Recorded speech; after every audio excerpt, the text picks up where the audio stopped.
All right, good morning. Thank you once again. I'm happy to have the opportunity to speak with you today. I have had a thorough introduction. Thank you so very much for that introduction.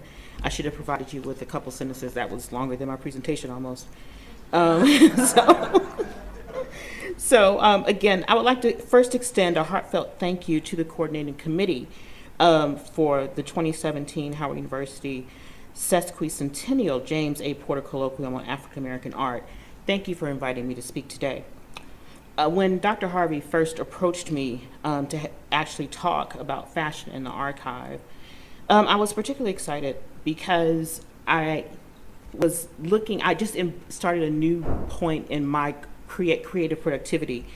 And I was spending a lot of time thinking about how I, as an educator, a fashion scholar, designer, and an artist, was constantly engaging with archival materials through my research and my creative practice. So my goal to you today is not to try to contextualize my work, but to share some information with you just about my thought processes and how I'm able to produce the particular series and bodies of work. I would even dare say that archival methodology is, first of all, a thread that runs through all of my scholarly activities. As a curator of a small 2,500-piece collection of fashion-based artifacts that includes garments, accessories, books, magazines, slides, tools, and textiles dating back to the turn of the century, featuring textile collections specifically from the Americas, Asia, Europe, and Africa, I'm constantly informed and inspired by objects within our collection. As an educator, this collection serves as a point of departure for teaching about fashion and as an object to be created and studied, not just necessarily in that order. Prior to designing as well, my students are required to learn and analyze about the context in which fashion exists and practices, which both can be learned from our archive through technique-specific object study and curatorial practice. It is through the creative practice, however, that the archive has inspired me. And when I think about archives, I'm thinking about physical archives, digital archives, and of course the archives of memory. So today I'm going to share with you a few specific examples of work I've developed from my archival methodologies. Put differently, in the short time I have today, I want to talk about the visual translation of text and images into two-dimensional art forms and three-dimensional wearable art. So, to begin, a guiding question for me always is, how can I wear it? So remember that, you'll hear me repeat that often. So, to begin, nearly 2 years ago, almost to the day, in April 2015, a man in Baltimore had died. His name was Freddie Gray. At the time, I was living in Baltimore. After the funeral, protests turned violent. There were also riots. Stores were being looted and burned to the ground. The city was now under curfew. Other than a few cars, stray people out looking for food, groups of people walking the streets after the National Guard made a pass through the neighborhood, basically, Baltimore was desolate after 6 p.m. We watched the smoke and the flames and the flashing police lights and listened to the sirens of emergency vehicles through the neighborhood from inside our home, only peering through our curtains and blinds. We could not change what had happened. Freddie Gray was dead, and I was being held hostage in my house by a curfew. Not to belabor the high levels of frustration for reasons too many to discuss here, during that time, I began to become interested in learning more about policing and deaths associated with policing. I was on the hunt to find some information because I just felt that I needed to know. This was happening close to home.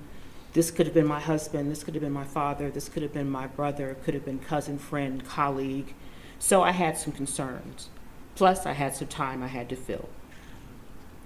So in just looking for information, I realized that there was no existing complete textual archive that had lists and documented lists of individuals who had died at the hands of policing. There was a website here, there was a website there, there was a couple books that mentioned individual cases, but there was no comprehensive listing of people.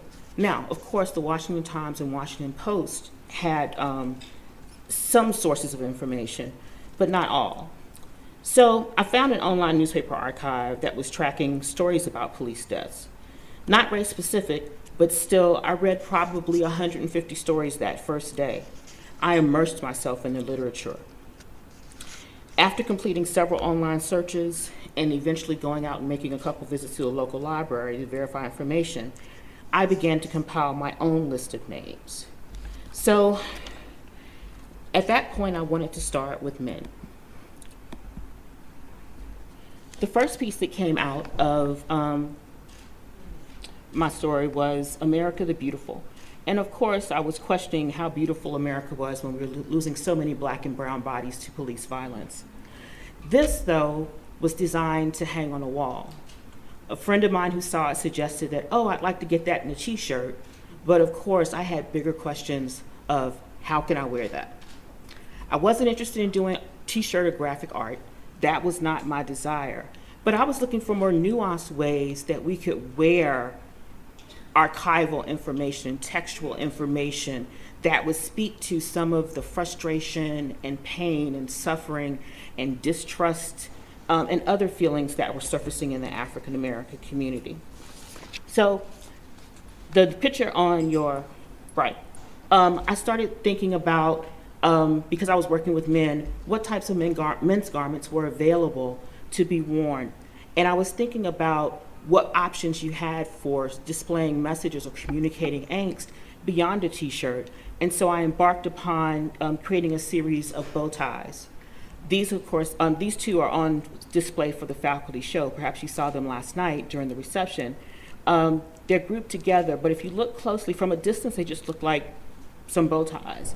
However, both of them feature the names of men who've died at the hands of policing in the United States. And that was my answer to, again, how I can wear it, how I can begin to wear that. Recognizing the victims in a tasteful way. I didn't want to forget the names. I didn't want to forget the names Freddie Gray. I didn't want to forget the names Tamir Rice, Michael Garner, Trayvon Martin. Again, they could have been someone from my family. Somehow, though, in this process, I'd become an activist artist. That wasn't in my plan, but this was the outcome. The next piece deals with my archival engagement through looking at images. There's probably not a single person in this room who hears the term silhouette and does not think of the MacArthur Genius Award winner Kara Walker. Her panoramic black on white silhouette works involve themes of African American racial identity, and I too draw upon the silhouette. I too turn to the silhouette, but creating my own silhouettes from imagery of some of my work. This is an image taken by Professor Ron Beverly. However, I designed the garment, and I was very interested in the lines that were present and trying to figure out how I could turn images into other objects and similarly unrecognizable objects. A few years ago at Porter, Professor Beverly shared this particular image, which was my interpretation of the previous image that you just saw. But again, I always go back to the question, how can I wear it? So going through, I decided that the circle skirt was going to be one of the best ways that I could begin to translate and actually wear and communicate some of the images in which I was interested. And so it wasn't about whether or not, this wasn't an issue about race, it wasn't necessarily about gender. I was just interested in trying to create interesting patterns, things that were visually stimulating, and again, art that was wearable. So that is always, again, an undergirding question for me. I wanted to create also things, though, but as I began to work, and I decided I wanted to create things that were much more emotionally binding. I wanted to create images that were going to require a second and third and fourth looks. It was very important to me to move beyond just the person who was designing clothes and then just reinterpreting them for something to hang on the wall. So moving forward, I began to start seeing images and image production and motifs very differently. I decided that I wanted to start connecting disparate images that may have some thematically centric silhouettes and to create motifs specifically as it related to textile design. I realized that I then wanted to imbue my clothing with cultural and personal meaning, more so than I had before. I wanted to have pieces that I created to become investments, and this was particularly a challenge given the nature of the fashion industry, and there's so much quote unquote fast fashion, and fashion is something that is oftentimes just thrown away. So after many experimentations, and of course teaching, and Professor Harvey mentioned one of the classes I teach is an African American dress class. In preparation for class, I started looking at images and I started looking at the female body. Now, I don't need to go into details specifically about these particular contexts, simply because as art historians and connoisseurs of African art, most of us are familiar, of course, with images of Sarah Bartman. As people who are just living today in today's society, we instantly recognize Beyonce, Nicki Minaj, and of course, Rihanna. So, in looking at these images that were created, I decided that in tandem with my teaching, I wanted to talk about the performance of Blackness and the performance of the Black body, and talk about that in terms of textile design and speak to that. And I won't provide contextual information for that. I will refer you to the Driskell Center's exhibition, Shifting African American Artists and Gaze, to talk more about the contextualization of that. But moving forward, I was very interested in creating motifs that weren't as in your face, so to speak, motifs that could be repeated patterns that could be discreetly used that would speak to the concept of gaze. And so here are two pieces that I had worked upon. The first piece with the repeating motif is Gaze, All Eyes on Me, and the next piece to it is Gaze, the Bluest Eye, both making reference to performance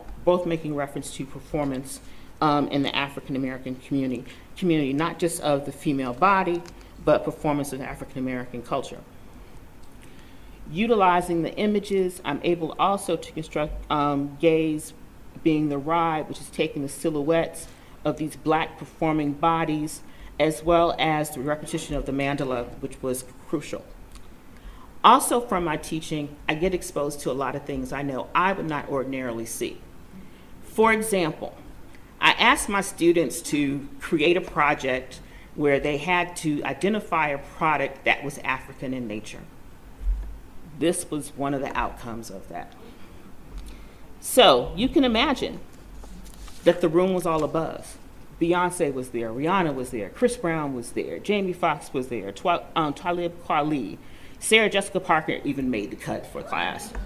So with that, I said, oh my gosh, it's a dashiki jersey. I knew I was out of touch, but I knew that I was not alone. As a scholar of fashion and a diasporic matriculation of West African visual and material culture, I knew it was time that I had to go to the collection that we have in our department of fashion of goods and accessories. And I also knew that I needed to look towards the archives and the collections of fabric producer Vlisco. That was one of the originators for producing the original design that has become a mainstay in African American culture. Vlisco was founded in the Netherlands in 1846. They've been producing wax cloth and for West and Central Asian marketplace ever since. They're still going strong. The basic motifs are very precise. And this particular piece is known as Angelina, named perhaps after Angelina's Cigar Company, because it looks like a band wrapped around a cigar. Addis Ababa, or Miriam Makeba, who actually wore this particular cloth print when she appeared on a fight. It's also known as Masala. It's also known as Java. It's also been recently known as Yamato, based upon a song by a Congolese singer, and everyone in his video actually wore dashikis. Moving forward, this was an original design for Driskell, but the inspiration was not. It was based upon, and Driskell clearly admits this on their site, it was based upon the image, one of the images that you see here, which is the tunic of an African, East African noblewoman. This is actually from one of the queens. And also, if you begin to look at other tunics that are styled in an Ethiopian and East African tradition, you can see more similarity between the inspired design. From the archives of Driskell shows other images that have been made over the year, and of course we have the dashiki, which became much more popular as the hippie counterculture began to take effect. So pairing that with my interest in enslavement, drawing upon one of the most popular and most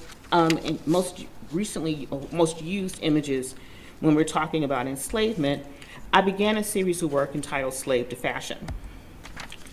This is the front and back detailed shots of one of the first pieces that began to mix, again, cotton and design with the idea of maps and travel and transformation.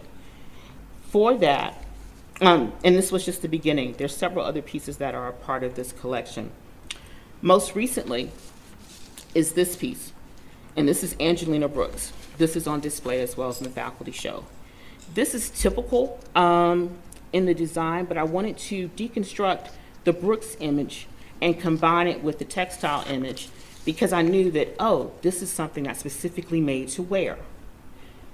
Moving very quickly, I've been told I have virtually no time left, but moving quickly, one of the purposes of this, of course, given that the dashiki is such a powerful display of attitude, revolution, investment in history, historical practice, etc. This is one of the items that has been constructed from this particular piece, because again, the question is, how can I wear it? I also have looked at other commercial opportunities, expanding the collection to look at jackets, as well as dresses, and even furniture. The power of these images, of course, can never be put into words. They're something that begin to resonate, and I don't know what I would do as an artist without the archive. It does bring up several questions for me, though, as I wrap up, and I begin to think about, well, is the art actually made invisible in the sense of putting it on clothing or things that we would just use in the everyday sense? I don't know. I have yet to find out. But hopefully along this journey, you'll come with me and we'll be able to discover answer to these and other questions together. Thank you so very much.